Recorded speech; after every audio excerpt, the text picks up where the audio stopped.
Big night for the NBA. Wembanyama put on a show. That has now been smeared because we're talking about this story, okay?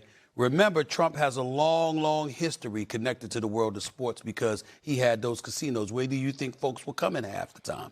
I'm not talking about individuals. I'm talking about the culture.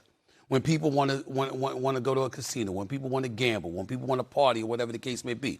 This was his kind of connection to that. Why am I glad you're here, Monica? Because don't be surprised if the WNBA is next on his list. Because when you've got all of these protests that have been going out there and people that have been protesting against him and what have you, this man is coming. He's coming. And I've been saying it for a long time. And to me, this is the latest nugget of evidence that we're talking about right here. That's not to question the legitimacy of the case. We don't. Okay, welcome to the DeMarkco Effect. We get the full effect of me. One thing I want to say is, this is why, to me, I think the world has to do better and people has to do better. If y'all don't know what he's talking about, he's basically talking about there's been a gambling investigations that has been done by the FBI. Right, so players like Chauncey Billups was a player, but he's now a head coach. Chauncey Billups, Terry Rozier, was also investigated. Damon Jones was also investigated. So apparently he was caught like telling people when LeBron James was going to be playing, when LeBron James was not going to be playing. Right, so it's a crazy situation to me because if true, these guys have, and we can't forget Javante Porter. Okay, we cannot forget him. Okay, and there's more to it. It has came out that some of these people were threatened by the mafia.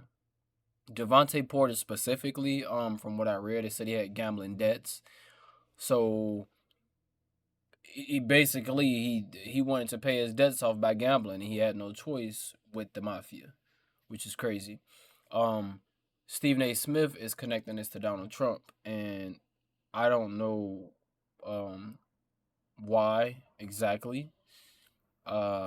Because in one of the clips he also said something like, well, they said that the investigation had been going on for 4 years.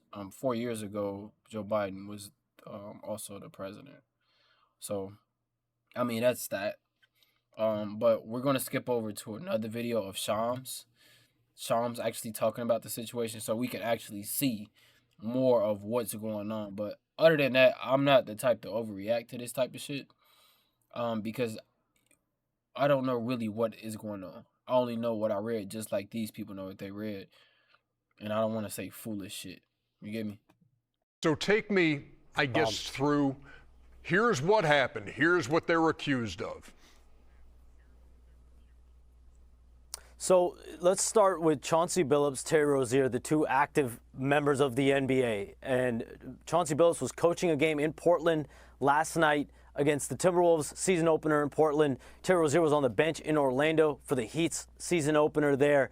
And then within hours this morning at 6 a.m. local time in both areas, in Portland, Oregon, and in Orlando, Florida, both were arrested, met in an Orlando hotel in Rozier's case, and in Chauncey Billups' home in Portland. They were both arrested. Two different cases, though, here. One is essentially a mafia-led situation that Chauncey Billups is a part of, where he's accused of being a member. They called it a face card at these illegal poker fixing situations, events happening all over the country, in New York, in Vegas, in Los Angeles, and then Terry Rozier. This is the situation. The origin story here is with Javante Porter. Over the last couple of years, where there were 5 co-conspirators, defendants from that Javante Porter case, that has now stretched to Terry Rozier as far as sports gambling, involving himself with giving allegedly insider information to co-conspirators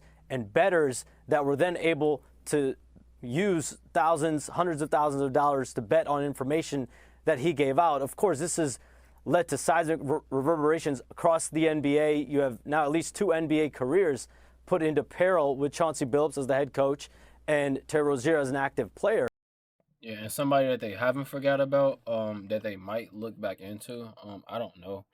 But Malik Beasley,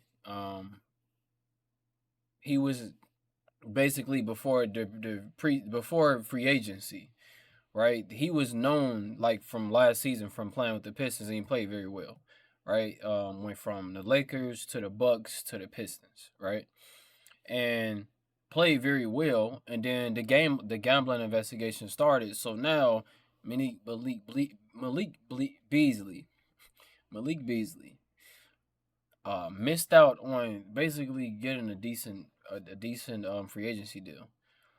So now people are saying that they need to investigate Malik Beasley, and now this stuff is just going further and further and further. And I think one thing that we can learn from the situation, like me and you, is that regardless or not, right? Regardless of the people going to jail, regardless of their reason for doing it, it can all be led down to greed, right? Why greed is not the best key in life, because greed can be good for you in a sense, but being greedy, right? Being hungry for something, having greed for something can help you, but being greedy will fuck you up, especially when you already making millions of dollars a year. Because at that point, it's like, why are you gambling? You know, and then some people excuse can be, well, they was trying to help their families out. Doesn't matter. You know, because you're also playing with other people's money while gaining your people money. Okay, so in the whole situation, this is just a situation of greedy people, regardless. The NBA did say that they were fighting. They're going to fight the case, and we're going to see what's going to come out. But yeah, overall, I mean, it's crazy. Terry Rozier. One thing I read was it was saying something about he had left the game, and basically he went to collect $200,000 from somebody that he told to place a bet on him, so he faked an injury, got out of the game. So that's what I read. Okay, but just overall, and my whole point to y'all is, don't be greedy. Okay, especially like when it comes to money, because money can fuck you up trying to chase money. Okay, do the things that you like to do, and this channel is not the channel that's going to be like, I'm not the one that's going to take any wild takes like people are for recognition on social media. I'm just putting it like it is. It's just don't be greedy, and you'll be okay. Okay, but other than that, make sure to leave a like. I feel a little sick today too. Make sure to leave a like, subscribe. If you already commented, make sure to comment. Okay. If you already subscribed, I love you. If you just subscribed, I love you. But other than that, have a good evening and good day, good night, good morning. See, like, I fucked my whole thing up, right? If you already subscribed, no, if you just subscribed, I love you. If you already subscribed, I love you already. But other than that, have a good evening, a good day, good night, good morning, wherever you at, and I'll see you. Peace out. What the